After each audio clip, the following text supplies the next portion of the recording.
Hey there, explorers. Are you ready for another exciting episode of Catechism for Kids? Today we're going to talk about one of the parts of the Catholic Church that we use every single Sunday during Mass. And I bet you can already guess what it is. If you look around you, what do you see? You see lots of rows of seats. These are called pews. And this is one of the biggest parts of the church building. We call this the nave.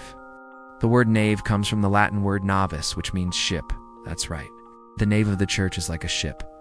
But a ship made of wood and metal isn't the only thing that has a nave. Some ships have a nave too, and they use their naves to carry cargo or transport passengers. Okay, so if the nave is the main part of the ship, then what is the nave of the church? Well, the nave of the church is the main central area of the church. This is where families gather together each week to listen to God's word, to sing and pray, and also to receive the Eucharist. In other words, the nave is where we, the people of God, also called the laity, participate in worship. The use of this word is deliberate, as it is meant to portray the reality that the church is a ship, protecting those inside it from the waves and storms of the world. In a commentary on the Gospel of Matthew, the medieval commentator Rabanus says the following with regard to Jesus calming the storm at sea. The sea is the turmoil of the world.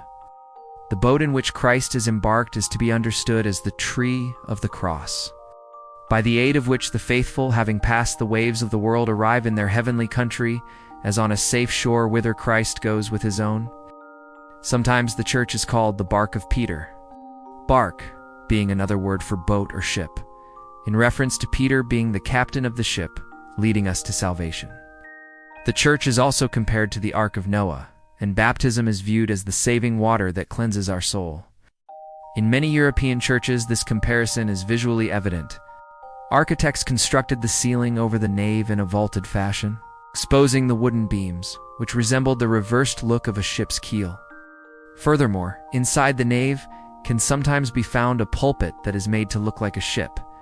This accents the symbolism and visibly puts the priest as the pilot of the congregation, leading them to distant shores. Last of all, it has been said that the exterior flying buttresses of Notre Dame Cathedral in Paris represent oars.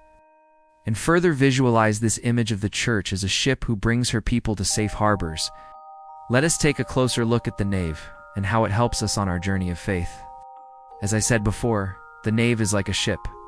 Why is it like a ship? Well, let's imagine that the church building is like our life here on earth, and it points us towards something much bigger than itself. The main part of the church building is called the sanctuary, that is, where we go when we want to spend time with Jesus in the Blessed Sacrament, or when we want to pray in front of his altar. But the sanctuary is behind the nave. And when we enter the nave, we're journeying toward the sanctuary. That means that when we walk into the nave, we're beginning our spiritual journey. And just like a ship needs a strong captain to help guide it through the stormy seas, we need Jesus to help guide us on our journey of faith. That's why the nave is like a ship, because just as a ship floats on the water, the nave carries us along on our journey to heaven. And when we get to the sanctuary, we meet Jesus, who is the captain of our journey. He gives us the strength and courage to keep moving forward. When we think of the nave as a ship, we can remember that we're all on the same journey together. Just like the crew of a ship works together to reach their destination. We need to work together as a community of faith to reach the destination of our faith, which is heaven. The nave reminds us that we're not alone on our journey. We have Jesus and we have each other. Wow, that's amazing. So the next time you go to church and you sit down in the pew, remember that you're in the nave, which is like a ship, dawn. And remember that you're not alone on your journey of faith. You have Jesus and you have the whole church community helping you along the way. Thank you for joining me on this episode of Catechism for Kids. If you enjoyed this video, don't forget to like, share, and subscribe. We'll see you next time. God bless you.